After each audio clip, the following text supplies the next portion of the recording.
ഇപ്പോൾ എല്ലാവർക്കും അറിയാം, ഹൈറിച്ചിൻ്റെ റിവൈവൽ സൊസൈറ്റിയുടെ തലപ്പത്തുള്ളവരും അതിനെ ചുക്കാൻ പിടിക്കുന്നവരും എല്ലാവരും തന്നെ ലീഡർമാരാണ്.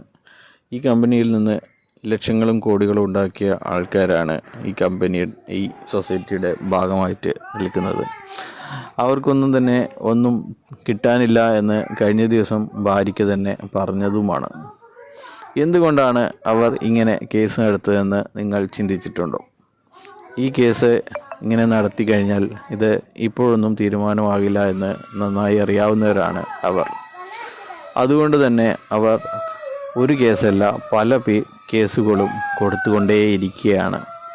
അങ്ങനെ വന്നാൽ ഇത് അനന്തമില്ലാതെ ഏതൊക്കെ കേസുകൾ സോൾവ് ആയി കഴിഞ്ഞാലും പിന്നെയും കേസുകളുണ്ട് എന്ന് പറഞ്ഞ് ഈ മണ്ടന്മാരായ നിക്ഷേപകരെ പറ്റിക്കാൻ സാധിക്കുമെന്ന് നന്നായി മനസ്സിലാക്കിയവരാണ് അവർ. അതുകൊണ്ടാണ് ഇവർ ഒന്നിനു പുറകെ ഒന്നായി ചില ബാലിശമായ കാര്യങ്ങൾ പറഞ്ഞുകൊണ്ടുപോലും കേസുകൾ ഫയൽ ചെയ്തുകൊണ്ടേയിരിക്കുന്നത്. ഇനിയെങ്കിലും മനസ്സിലാക്കുക.